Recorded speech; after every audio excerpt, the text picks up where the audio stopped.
नमस्ते दोस्तों, आप सभी का मेरे चैनल फाइनेंशियल फ्रीडम में मैं यहाँ पे स्वागत करता हूँ। दोस्तों, आज के इस वीडियो में हम डिविडेंड रिगार्डिंग इन्फॉर्मेशन जानने वाले हैं। जैसे आप सभी को पता है कि डीजीओ प्रोजेक्ट का जो डिविडेंड है वो 16 फरवरी से लेके 20 फरवरी तक जितने भी डीजीओ के निवेशक हैं उनको मिलने वाला है।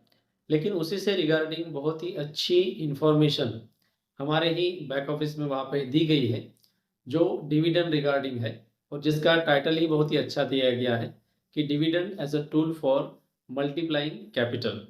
यानी हम अपने डिविडेंड का इस्तेमाल करके अपना कैपिटल किस तरीके से बढ़ा सकते हैं, इससे रिगार्डिंग बहुत ही महत्वपूर्ण इंफॉर्मेशन उस न्यूज़ में बताई गई है।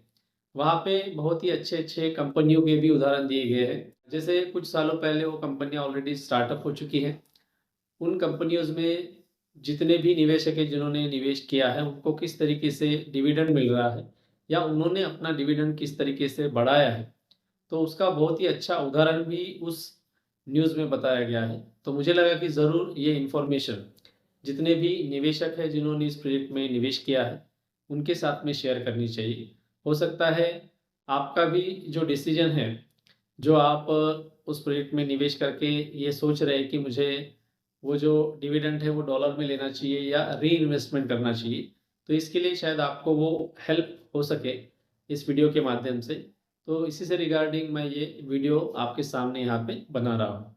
दोस्तों, अगर हम देखते हैं कि दुनिया में जितनी भी फेमस कंपनियाँ हैं और जब हम उनका इतिहास देखते हैं, तो हमें एक बात बहुत ही स्पष्ट तरीके से यहाँ पे पता चलती है कि जितने भी निवेशक हैं जिन्होंने शेयर वर्षों तक अपने पास में रखे और उनको जो भी डिविडेंड मिला उस प्रोजेक्ट से, उन्होंने वो रीइन्वेस्टमेंट किया।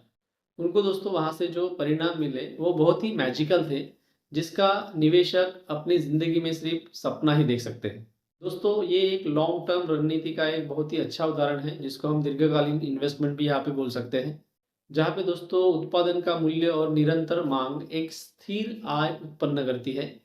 दोस्तों, अब यहाँ पे हम ये समझते हैं कि डिविडेंड का इस्तेमाल करके किस तरीके से हम अपना कैपिटल गेन कर सकते हैं।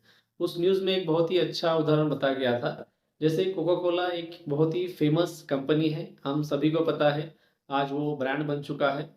दुनिया भर में उसका सेलिंग बहुत ही बढ़ चुका है।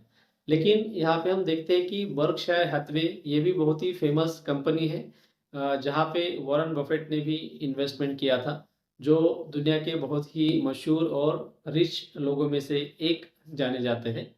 तो बर्कशायर हैथवे ने 1980 के दशक में 1.3 अरब डॉलर का इन्वेस्टमेंट कोका कोला में किया था।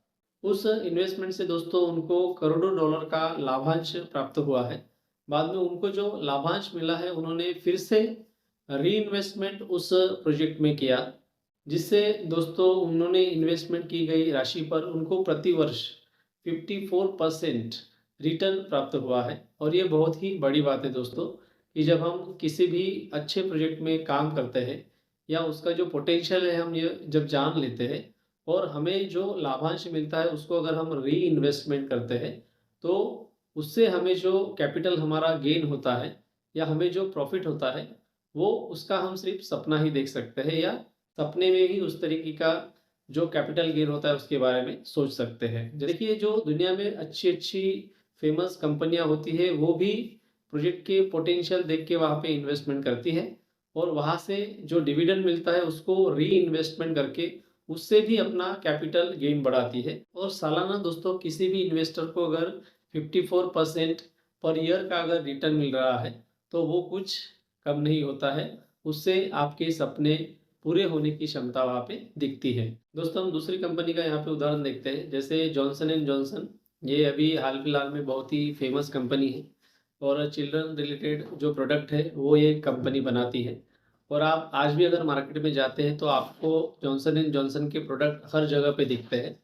तो दोस्तों, अगर ये इतनी फ़ेमस कंपनी है, तो 20 सालों पहले अगर किसी ने इस प्रोजेक्ट में $1,30,000 का अगर इन्वेस्टमेंट किया होता, तो वो बढ़कर आज $4,00,000 तक चला जाता।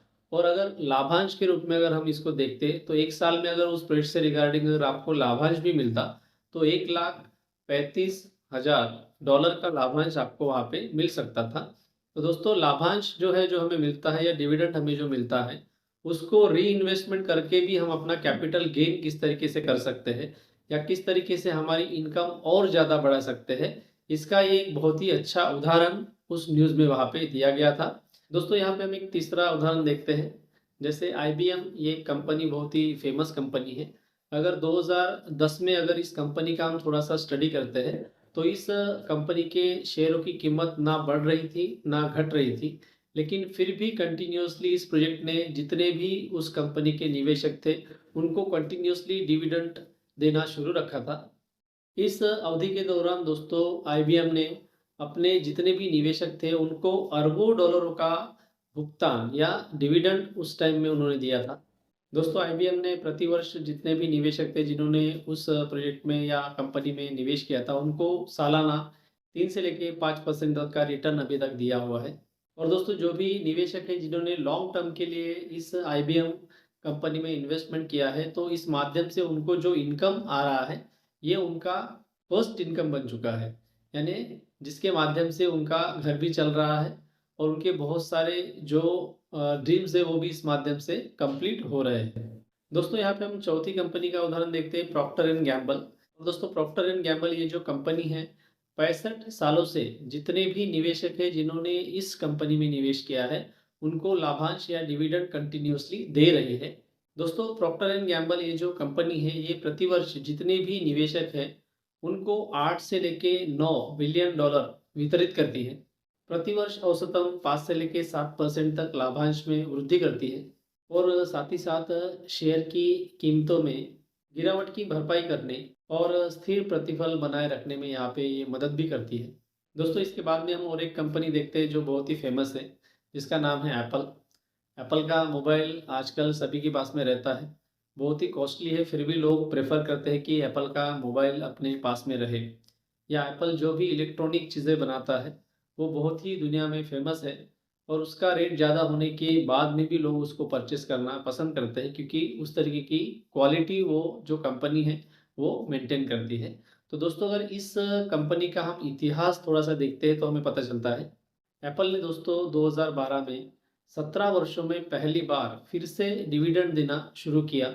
इसके पहले दोस्तों 1980 के दशक में या साल में प्रोजेक्ट ने लाभांश देना शुरू किया था, जिसके बाद में उन्होंने अपना ध्यान व्यावसायिक विकास के ऊपर भी केंद्रित कर लिया था।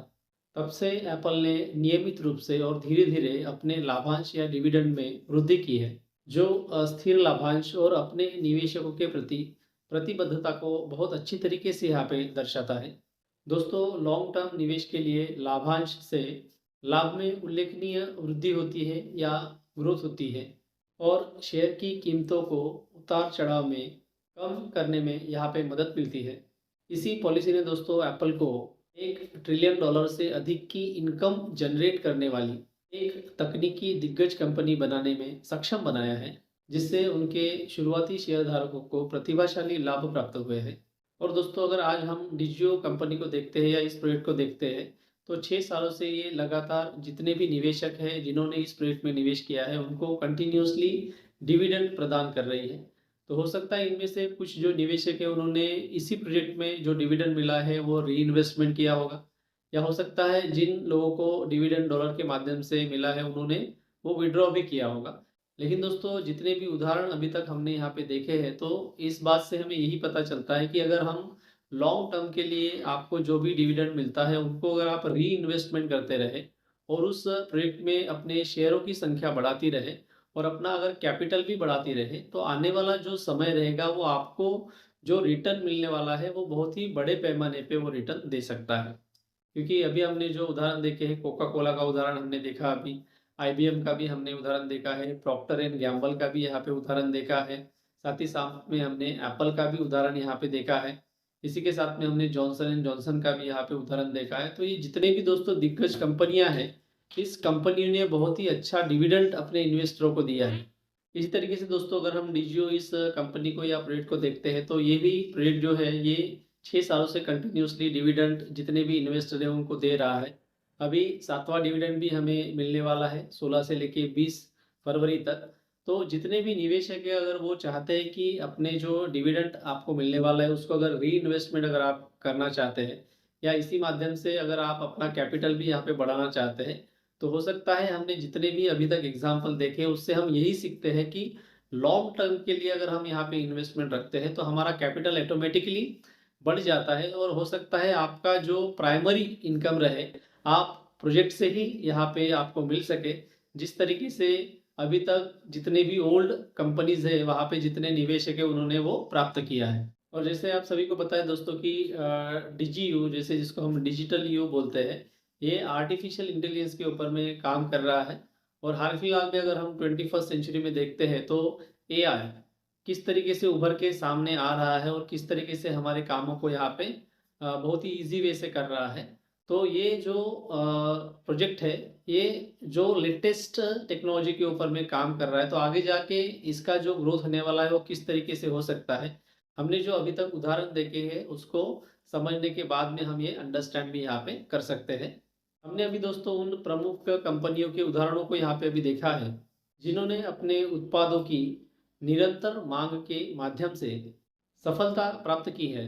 और दोस्तों जितने भी निवेशक हैं जिन्होंने इस प्रोजेक्ट में निवेश किया है वो डीजीयू इस प्रोजेक्ट में भी अपनी दीर्घकालीन रणनीति यहाँ पे बना सकते हैं।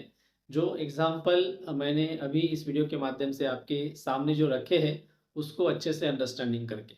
तो दोस्तों यही महत्वपूर्ण इन्फॉर्मेशन मुझे आपको इस वीडियो के माध्यम से देनी थी। आशा करता हूँ कि आपको ये वीडियो अच्छा लगे। तो मिलते हैं दोस्तों अगले वीडियो में कुछ नई अपडेट इन्फॉर्मेशन लेके जो इन्वेस्टमेंट से रिलेटेड हो। तब तक के लिए सभी को जय हिंद जय भारत।